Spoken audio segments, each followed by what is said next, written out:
All right, what's up, guys? This is the review you've been waiting for. Not really, but I'm really excited about this one because most of you should know it, I think. Robocop.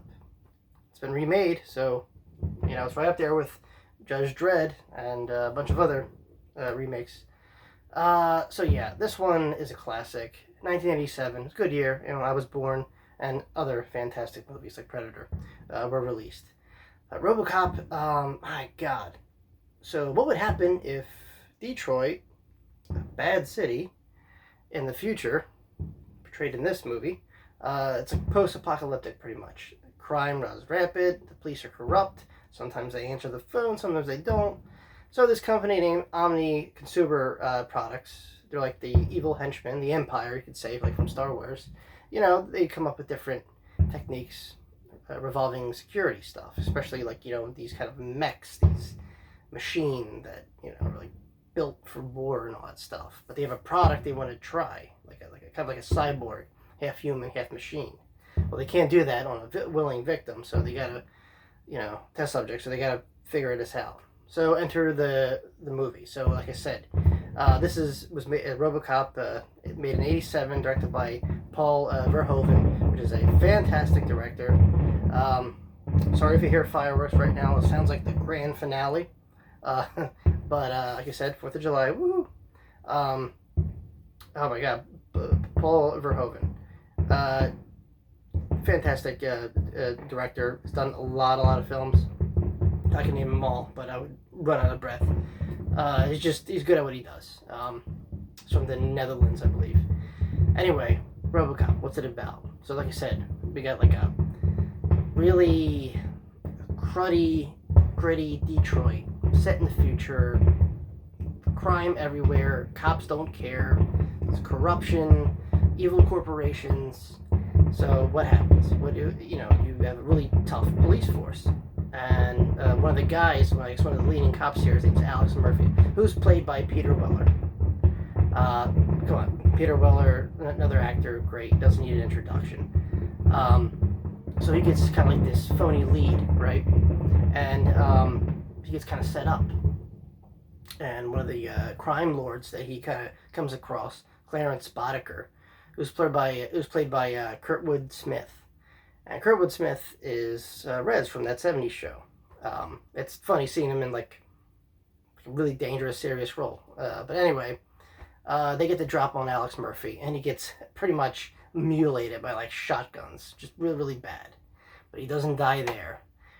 To save his life, this company, Omni Consumer Products, take him and rebuild him, make a better him, pretty much. Half of his memories are go, even though he does get flashbacks of his past life. There's not much he can do because now he's literally half man, half machine, and that's it, pretty much. He is like a super cop, pretty much. And he kind of slowly takes back Detroit. They set him on like really dangerous incursions into the city. But I guess he's not kind of like doing the exact protocol that the company wants, and he knows this now. His partner is kind of like trying to snap him into reality, saying, "No, you were this guy. You were like an ace cop, and this is who you are now. You got to kind of live with this, but you're no one's lapdog."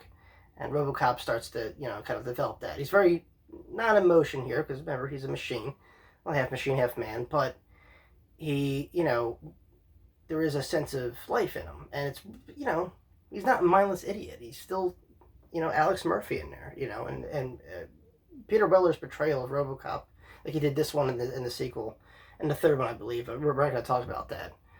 Actually, I'm not sure if he did RoboCop 3 or not. Maybe he did. I don't know. Anyway, first RoboCop, like I said, it's phenomenal.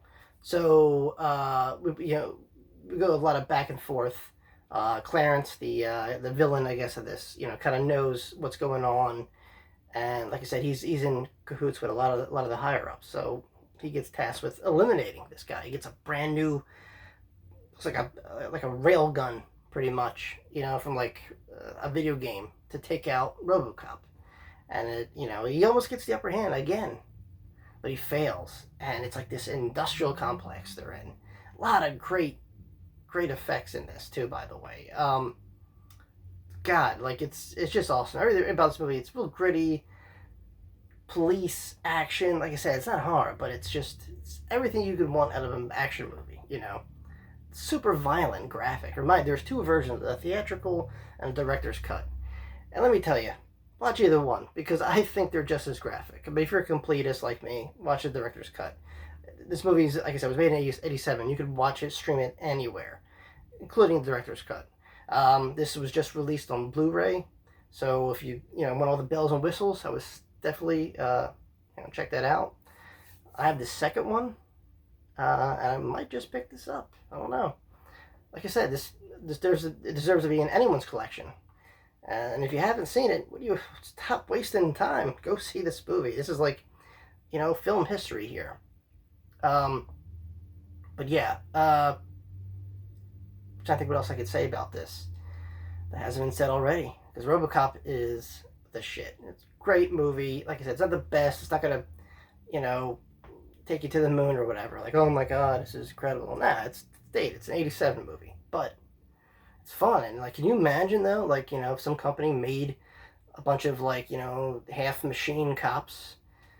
That would probably stifle crime a little bit, but, they also terrorize the shit out of normal people, But yeah, I love when, Robocop also has those, like, one-liners, too.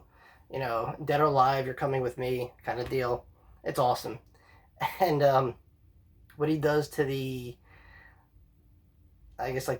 corporate leader of this company, he, like, exposes him pretty much, and his coworkers know that their boss is now like no good and they fire him, and now because he's not protected because there's like a protocol since the leader of this Omnicorp made Robocop. You can't kill him, but now that he's not employed anymore, Robocop just like blows him away.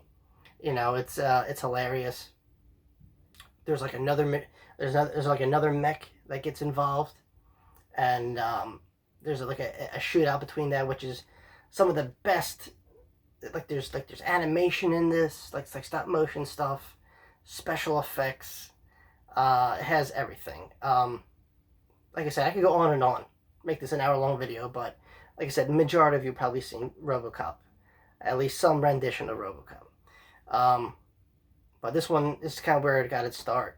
Peter Weller is one of my favorite actors. He could do anything. He just has that way he carries himself.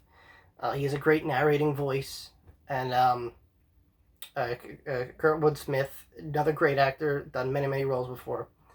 TV, movie, you name it. And like I said, Paul Verhoeven, another ace director. Just look up his IMDb. Guy doesn't disappoint. Anyway, there you go. There you have it. That's my little review of Robocop. And yeah, I hope you enjoyed it. And I hope to see you guys soon. Have fun, enjoy the rest of your 4th of July, and yeah, party on. Peace.